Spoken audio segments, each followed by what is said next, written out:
sapagkat they are using the court right now at alam natin may influence operation yan. May sa likod po nito. We do not want to be so skeptical about the integrity of the court, but we cannot help na magdududa tayo bakit si Pastor Kibuloy ang pinalabasan at ang KOGC nitong Asset Protection Preservation Order similar to a total freeze order at bakit ipa-inspect pa? Bubusisiin nila ang lahat ng mga allegedly properties connected to Pastor Kibuloy, Ma'am Noreen. Eh bakit hindi si Martin Romualdez? Bakit hindi si Marcos ang inuna? Bakit hindi si Stella Kimbo? Bakit hindi ito mga gang of 6 and plus 4 at mga contractors na dapat ay binabawian at kinukumpiska ang kanilang mga ninakaw na kayamanan? Bakit si Pastor Kibuloy at ang KOJC? Bakit sila Pulong Duterte? At bakit pati si Sara Duterte ay gustong busisiin at labagin ang Bank Secrecy Law, di bali ng labagin ang batas? Ma'am, pinuntuhan mo ng tama. Ito ay isang napakalubha na uri ng duwag na forma ng martial law, pero tarantado at demonyo ang epekto. You think this is still about Duterte, Marcos? No, it's no longer. It hasn't been in a very, very long time. If they spit on the Constitution, do you think it's still about political factions? No, it's no longer about that. We've gone past it a very, very long time ago. Even when they brought PRRD to The Hague, even though it may seem like it was a political move, and of course, yes, it was, no? But still go beyond that, and it's about our rights, our sovereignty as a country, our rights as a human being that were violated. Okay, so yung sinabi ni Miss Cora Guidote, yan yung nakikita natin ngayon. Itong gobyernong ito, scammers. At ang masaklap dito, ang gobyernong ito, kasama na niya ang komunistang teroristang CPP, NPA, NDF, mga operators nila, ang CPP, NPA, NDF. At wala tayong sisisihin dito kung hindi si Bongbong Marcos. Kaya dapat na siyang mag-resign. Dapat siyang bumaba. Hey, mga kababayan, kahit po si Mana Santa sa selebrasyon ng Kristiyanong lipunan ay walang tigil naman po ang pagmamaniobra nitong gobyerno Ma'am Lorraine ni Marcos at nila Romualdez upang gamitin ang mga instrumento ng Estado, including ang korte at ang mga pulis, upang magsagawa ng mensahe ng panunupil at mga gawaing pangharas at panggigipit doon sa mga personalidad at organisasyon na perceived to be aligned to the Duterte political camp. We're talking about dito sa pagdagsa kagabi ng mga tagapagsuporta ni Congressman Pulong Duterte sa bahay niya sa Davao City because of a reported fear of serving the search warrant. Hindi pa confirmed na may search warrant pero yun na po ang kumalat na impormasyon several days ago. And kasabay niyan ang muling paglabas ng impormasyon na nag-uutos ang korte dito sa katawa-tawa at talaga namang pamimirwisyo na uri ng pagkaso laban kay Pastor Kibuloy sa mga ministro ng Kingdom of Jesus Christ. At ngayon, hindi pa sila kontento, iisa lang ang nagrereklamo pero buong organisasyon at ministry ng KOGC ang inaatake, i-inspeksyonin at lilibutin ang so-called properties ng KOGC na konektado dito sa ina-allege nila ng mga operatiba ni Marcos at Romualdez sa kasong ito laban kay Pastor Kibuloy at sa buong KOGC. Magkakasabay ito, ma'am, na kumalat. Your reaction and point of view regarding this very similar pattern that they did, like the state terrorism during the time of General Diwata Torre doon sa Davao, Ma'am Lorraine, nauulit-ulit ngayon. It's reprehensible, no? And it's something that we have to fight. Yan yung ginawa ng tatay din niya, yung sequestration, di ba? So, si Bongbong Marcos, binalik niya tayo sa panahon ng tatay niya na akala natin ay nalampasan na natin bilang isang bansa. Yung tatay niya ay diktador na magnanakaw din katulad niya. No, at pasista, walang respeto sa saligang batas natin. Umuulit ang kasaysayan, sabi nga nila, di ba? Pero pagka hindi tayo natuto, mas gumagrabe. Ito, mas grabe na ngayon. Bakit? Kasi yung anak niya, Hindi lang katulad niya, dinagdagan pa, drug addict pa.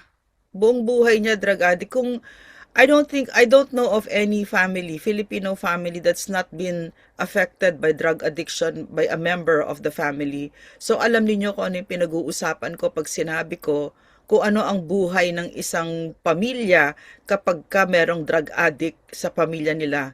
Hanggat hindi yan mag-rehab, impyerno ang buhay ninyo. Ganyan-ganyan ang ginagawa ni Bongbong Marcos. Dagdagan mo pa yung napaka-charming na mga traits ng Marcos na mga magnanakaw, sinungaling. Galing sa impyerno itong pamilyang ito, no? Talagang they were all brought up to be like that. Pumapatay pa yan, pumapatay ng political rivals. Yung tatay niya ay pinatay si Nalundasan. Nalundasan. Yan. Pagkatapos ngayon, itong sequestration, hindi ito pwedeng palampasin. At ang yung KOJC, yung properties na yan, hindi yan nakuha dahil nagnakaw sila o nanloko sila. Or meron silang inagawan yung land grabbing katulad ng ginagawa ng mga politiko, 'di ba? Hindi nangyari yan, lahat yan legal, moral at nanggaling yan sa pawis ng bawat miyembro ng KOJC na bawat bawat isa sa kanila ang owner ng mga properties na ito. Hindi naman si pastor, 'di ba? Tama. So, itong sila Bongbong Marcos, no. Depende talaga kung papayag tayo kasi winawasak niya talaga ang bansa left and right. Pero yung property na yan, kapag ginalaw niya yan at wala tayong ginawa, ang ibig sabihin papayag tayo kapag yung kinuha na yung tricycle natin na maliit, 'di ba? In other words, magkakadikit ang mga bituka natin dito at dapat ipaglaban ito. I agree. Yung punto de vista ni Ma'am Lorin ay sususugan ko at tudugtungan. Ang sequestration po ay dumadaan yan sa proseso. Una, si pastor ay wala pang conviction. Pangalawa, mayroon pong doktrina at prinsipyo sa batas. No person shall be deprived of life, liberty, and property Eric, without the due process of law. Yes, ma'am. you have to backtrack a bit. That pastor was already, those cases were already dismissed. Pero binuhay under Marcos, the Marcos administration, for no Tama. other reason than because pastor is a friend of the Dutertes. Agree. And now I he's in agree to prison that. because of that. But in reality, Pastor is an honorable man, has been proven by courts and by people like us who are not members of the KOJC, but we know him, no? Yes, I agree to that, ma'am, no? Ito yung mga kaso na minaniobra, no? Dismissed na ito sa Davao Regional Prosecution, sa Davao City, at sa Davao Regional Prosecutor Service. Ngunit binuhay ito nung panahon na nanindigan po si Pastor Kibuloy at ang buong ministro ng Kingdom of Jesus Christ upang ipagtanggol ang katotohanan laban sa pang-aabuso, pagnanakaw, at mga pangungurakot na hindi na maitatanggi. Sa unang taon pa lang ni Marcos ay sumambulat na po ito. And then binigyan pa ni Pastor Kibuloy at ng taga-KOJC ng opportunity para makapagpaliwanag si Pangulong Duterte sa isang programa na tinatawag po na Gikan sa Masa para sa Masa. Talagang tinamaan po ang gobyerno ni Marcos at nila Romualdez ng pagsisiwalat ni Pangulong Duterte ng katotohanan, and people started to embrace itong truth and reality presented by former President Duterte at nila Pastor Kibuloy. Kaya tinarget una si Pastor Kibuloy, ang SMNI at ang KOJC. Yung binabanggit ni Ma'am Lorin, delikado po yun, ha? Dahil hindi na po ito ordinaryong attempt na patahimikin lang si Pastor Kibuloy at ang mga leader at ministro ng Kingdom of Jesus Christ. Pati po ang pinaghirapan at pinagsakripisyuhan nila na mga properties ng kanilang religious organization, ng kanilang ministry, ay tinarget na rin po ngayon na bawiin in the guise na ito ay dapat ma-preserve. Ito daw ay ginagamit allegedly dito sa nag-iisang nagrereklamo tungkol paano naging trafficking, isang tao lang nagrereklamo. At paano Eric, may na-involve tanong ang ako. buong organization? Ma'am? Eric, may tanong ako.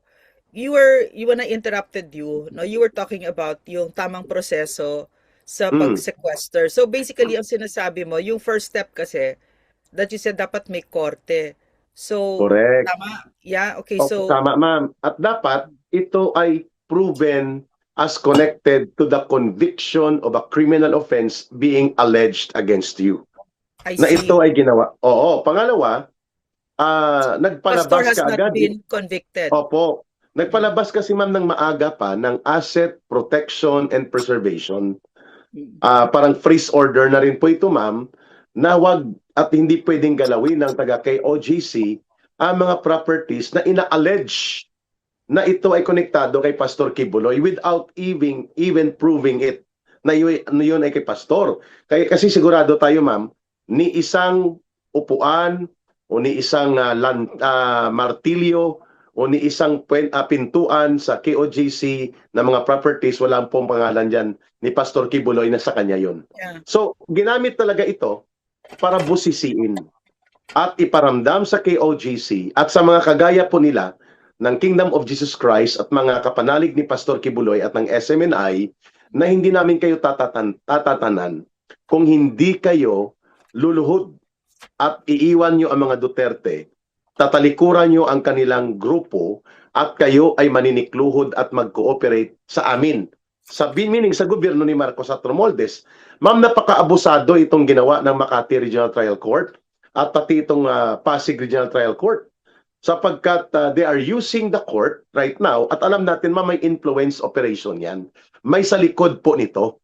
We do not want to be so skeptical about the integrity of the court but we cannot help na magdududa tayo bakit si Pastor Kibuloy ang pinalabasan at ang KOGC nitong Asset Protection Preservation Order similar to a total freeze order at bakit ipa-inspect pa? Bubusisiin nila ang lahat ng mga allegedly properties connected to Pastor Kibuloy, Ma'am Noreen. Bakit hindi si Martin Romualdez? Bakit hindi si Marcos ang inuna? Bakit hindi si Stella Kimbo? Bakit hindi ito mga gang of 6 and plus 4 at mga contractors na dapat ay binabawian at kinukumpiska ang kanilang mga ninakaw na kayamanan? Bakit si Pastor Kibuloy at ang KOJC? Bakit sila Pulong Duterte? At bakit pati si Sara Duterte ay gustong busisiin at labagin ang Bank Secrecy Law, di bali ng labagin ang batas? Ma'am, pinuntuhan mo ng tama. Ito ay isang napakalubha na uri ng duwag na forma ng martial law pero tarantado at demonyo ang epekto. Duwag dahil hindi nagdideklara. Dahil alam niyang mali.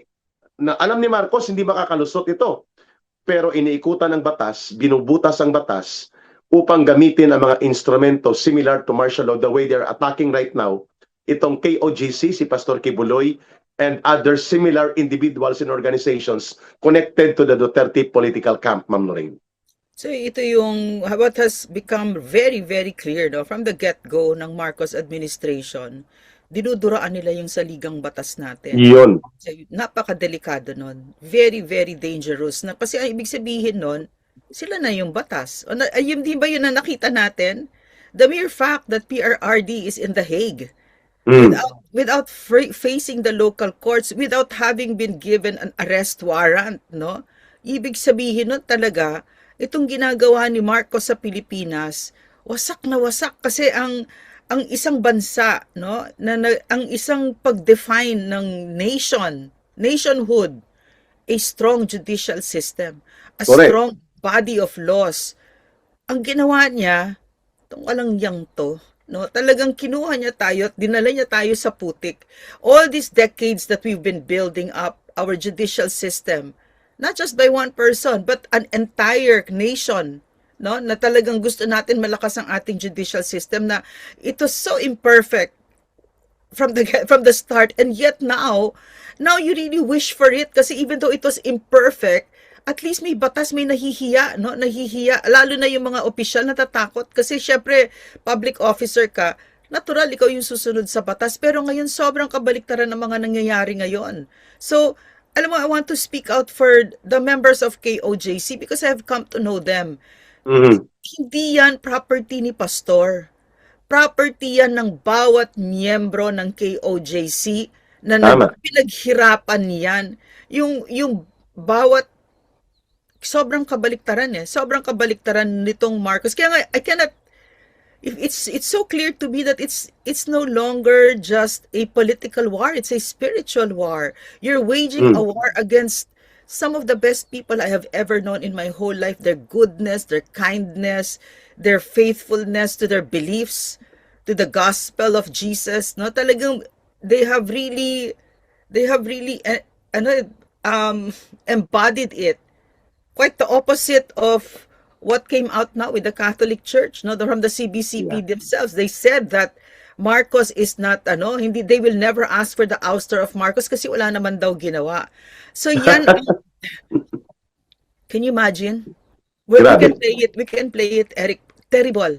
No, so, ang sinasabi ko sa aking mga kababayan, there's so many things that I want to say, but one of that is itong ginagawa ni Marcos sa Pilipinas, na ngayon ay very glaring example yung ginagawa niya sa na panggigipit at pagnanakaw ng pinaghirapan ng isang kongregasyon na isang simbahan na napakabubuting mga tao, napakasisimple, na talagang Agree. grabe. Ewan ko sige, Eric, no? Hindi talaga dapat natin Nakakagalit kasi, ma'am, kasi nakakagalit they are talaga. hiding behind the authority of the court, kunwari, and AMLAC, Anti-Money Laundering Council. This is a very high-handed and yet coward, duwag, kasi martial law po ang taktika ni Marcos eh. They are not interested anyway about this victim, Ma'am Lorraine eh. Yeah. Alam natin na si Lisa Araneta po at sila Risa Hontiveros at grupo nila, mga abogado ni Lisa, ang nag-prepare according to our sources of information dito sa alias Amanda. Bago pa man ito humarap doon sa Senado, we already knew na may ganong impormasyon. Of course, that is another thing na magdala ka ng paper trail, but the circumstances pointing to the involvement of Marcos and Romualdez to attack and malign and destroy Pastor Kibuloy and the ministers and leaders of the Kingdom of Jesus Christ ay talaga naman pong sinadya ito. Pero kalabisan na po ito eh. Ma'am Lorraine, mga kababayan, halimbawa, kung interesado lang sila doon sa kaso ni Pastor sa isang nag-iisang reklamo na nagrereklamo, sabi nga amin ni Ma'am Lorraine, matagal na po itong kaso na to, mga mahigit na ito 15 years na na-dismiss na ang mga reklamong ito, binuhay at binigyan ng bagong timpla at atake nila Boying Rimulya nang siya pa ang DOJ Secretary at ngayon inakyat nila doon sa trafficking in person qualified with child abuse.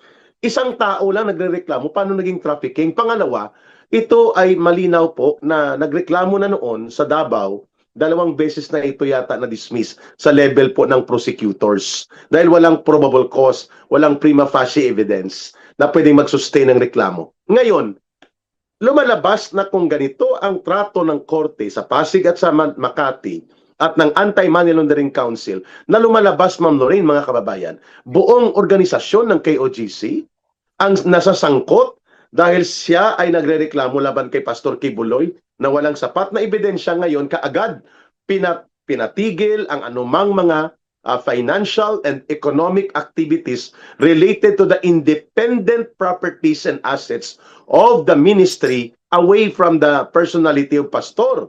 Hindi na ito tiningnan ng korte, kinabig na po sila lahat na suspect ang buong Kingdom of Jesus Christ at ngayon pati ang buong ari-ariang naipundar sa dugo, pawis at pagsasakripisyo nila over the 40 years na pag-iral nitong Kingdom of Jesus Christ sa pamumuno ni Pastor Kibuloy ay dudurugin nila Marcos at nila Romualdez gamit ang kapangyarihan ng korte. Iyan ang napakadelikado. At yan ay pwedeng mangyari sa kahit kanino na siyang ginagawa nila ngayon. Laban kay Vice President Sara Duterte. Na siyang ginagawa nila ngayon. Laban dito kay Congressman Pulong Duterte. At siyang ginagawa nila. Sa amin ni Ma'am Lorraine, kaliwat ka ng kaso ang inahambalos. Sa iba pang personalidad, kina Mike Defensor, pinasarado na ang kanyang legitimate quarry operations na may permit pero biglang kinansila arbitrarily at nawala ng trabaho mahigit 100 mga involved sa kanyang negosyo sa quarry, legitimate na negosyo ito for over the years. Biglang sinarado ng DNR, walang notice. Basta arbitrarily canceled. cease and desist operations ka. Mga kababayan, napakalubha po ito. Kung ganito rin sana ang tamang gawin para ikumpiska ang pandaraya ng mga monopolyong korporasyong dambuhala sa langis sa kanilang sobra-sobrang paghuthut ng ganansya sa taong bayan at ikumpiska yan ang mga pera na yan at mga properties na yan at ibalik sa taong bayan itong mga magnanakaw at gahaman na oligarko at mga kawatan na politiko, di matutuwa sa ng taong bayan. Pero ang tinarget ninyo, matitino at mabubuting tao kagaya ni Pastor Kibuloy at ng mga miyembro ng Kingdom of Jesus Christ, Ma'am Lorraine. May dinadaanang bangungot ang ating bansa ngayon. Talagang impyerno itong dinadaanan natin where ordinary citizens, innocent citizens are being harassed by public officials na wala nang respeto sa saligang batas. I like it so much when Cora Guidote, yung former DSP, said that this is the entire government is scamming the Filipino people. Yun na yun. Tama. Yun yung sinasabi ko na criminal organization na ang ating gobyerno. Ma'am, excuse me. Si Cora Yes. Guidote was a senior economic and financial analyst Yes. sa Bangko Sentral ng Pilipinas na nag-resign dahil hindi niya na malunok ang korupsyon at iskandalo na nangyayari sa loob ng BSP mismo sa mga patakaran tungkol sa financial at ekonomiya. Ma'am Lorraine, Yeah, go and ahead. if our team is ready, I would want you to listen to what Miss Cora Guidote said. No? Sige, oo. Andyan Mas siya. maganda kung may video clip para makakomentaryo kami ni Ma'am Lorraine. Heads up lang po sa ating team kung ready po ang ating video clip ng pahayag ni Miss Cora Guidote. Ma'am Lorraine, go ahead po Ma'am Lorraine, habang inihanda pa. Yung kagandahan kasi dito sa akin, no, is I think it's ready na, no. Yung Ayan, dinadaanan pwede na ma'am. natin. Okay, oo. Yeah. Ayan. Na ako magpapatumpik-tumpik. Oh. The Filipino people are being scammed Mm. by this government. Mm. Okay. So, bakit scam? Kasi, wala kang lalabasan eh. Lahat sila nag-conspire na. Diba? They have weaponized most institutions. I don't know if there's still one institution that's independent or you can call independent. Matalas ito Very ma'am, true. non-aligned dito sa Duterte. Linawin natin ha, she's not aligned to any political group. She's independent and she speaks her mind out whenever there are forum or gatherings called upon to explain. Ma'am, go ahead. I don't even yung that Duterte something thing, no, because that's the tactic of of the other side, no, to make it seem as if it's Duterte versus Marcos. It's no longer that. No? Mhm. The sitting president has stolen trillions of Filipino hard-earned taxpayers' money. You think this is still about Duterte Marcos? No, it's no longer. It hasn't been in a very, very long time. If they spit on the Constitution, do you think it's still about political factions? No, it's no longer about that. We've gone past it a very, very long time ago. Even when they brought PRRD to The Hague, even though it may seem like it was a political move, and of course, yes, it was, no, but still go beyond that, and it's about our rights, our sovereignty as a country, our rights as a human being that were violated. Okay, so yung sinabi ni Miss Cora Guidote, yan yung nakikita natin ngayon. Itong gobyernong ito, scammers. At ang masaklap dito, ang gobyernong ito, kasama na niya ang komunistang teroristang CPP, NPA, NDF, mga operators nila, ang CPP, NPA, NDF. At wala tayong sisisihin dito kung hindi si Bongbong Marcos. Kaya dapat na siyang mag-resign.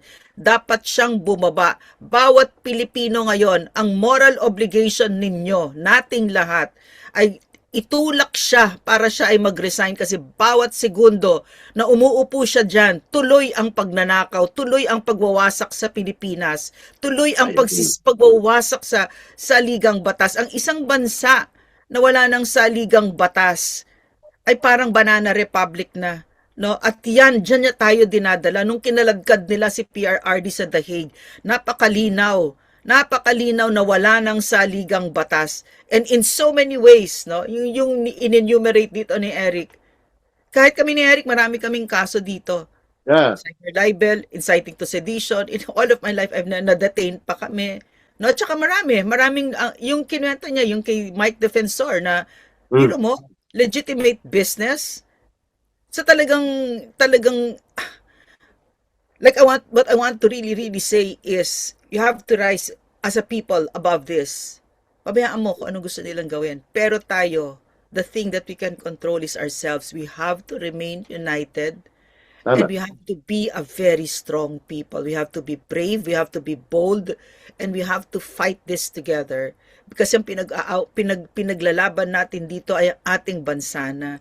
Wala na, maliwanag na eh. Maliwanag na si Marcos. Sinabi na niya eh, ako si Bongbong Marcos, isa akong magnanakaw. Ako ang mastermind, ako ang master criminal ng gobyernong sindikato. Maliwanag na siya eh. 'Di ba? Correct. So dapat maliwanag din tayo. Hindi kami papayag, hindi mo kami pwedeng salingin ng ganyan. Okay. Ma'am, speaking of sindikato, no less than Congressman Leandro Libeste nag-confirm kahapon na nasubmit na pala 2 days ago ang final report ng ICI or the Independent Commission on the Infrastructure. Itinago ni Marcos. Akala ko gusto mong magpasikat. Ikaw ang whistleblower. Akala namin ang postura at peg mo, inosente ka. At ikaw ang crusader, shining armor, knight in the shining armor. O ba't itinago mo sa baul ang mga Tinago niya, findings? Mike. Tinago, Tinago ma'am. niya. Yun ang term na ginamit ni Ano Congressman yung Libeste. findings?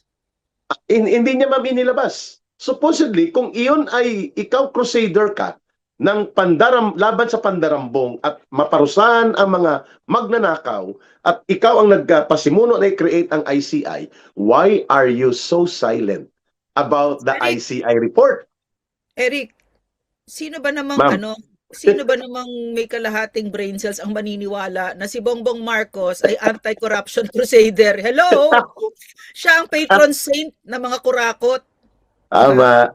agree. Ma'am, pero ang punto natin dito, Yeah. talagang niloko ang taong bayan. Nagpalabas pa ng pundo, I think more than 140 million pesos ang ginastos in 6 months. That's an average of almost 25 million per month, mama, para lang sa ICI gimmick.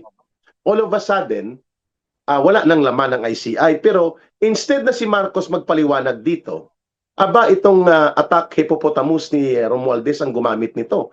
At kung mapapansin mo, Ma'am Noreen, I know napapansin mo ito, biglang pag-signal ni Jude Asidri na inosente si Martin Tambaluslos sa ICI final report, nag-ingay siya. Araw-araw, social media card. Araw-araw, ang mga vloggers niya, pinupuri si Romualdez na nanawagan ng pagkakaisa, na nanawagan ng pagiging tama na paglilingkod sa taong bayan. Expecting siya na makakalimutan kaagad ng taong bayan ang kanyang krimen bilang mastermind sa trilyones na nawala kasama ang kanyang pinsan sa pag-mastermind na ito, Ma'am Lorraine. Kaya yun ang binabanggit mo kanina, ito ang nakakatakot. Kung ang mga magnanakaw na naghahari-harian ay sila pa mismo ang may ganang mag-astang inosente at tagapagtanggol kunwari ng pinagnakawan nila laban sa mamamayang Pilipino, Ma'am Lorraine. It's not working naman eh. Minus 48,000 million yung kanyang trust rating. No? So, kasi naman ang mga, alam mo, ang bobo talaga, sobra talaga bobo. Talagang hindi nila naintindihan ang internet, hindi nila naiintindihan ang Pilipino, hindi nila alam ang Pilipino, hindi nila kilala ang Pilipino. Ang Pilipino, sweetik, ubod ng wais ang Pilipino. Ngingiti-ngiti yan, pero alam ka na niya, Martin, markado ka na, magnanakaw ka. Yan ang alam ng, kahit na Tama. ano pang gawin mo, kahit na tumambling ka dyan at kainin mo yung tiyan mo, kahit na sino pang, kahit si Thinking Pinoy pa-ops mo niyan, na-experience na ng Pilipino yung pagkamagnanakaw mo. Hindi lang magnanakaw alam mo. Although amazing ang pagkamagnanakaw ng pagpinsang ito, amazing. Yeah.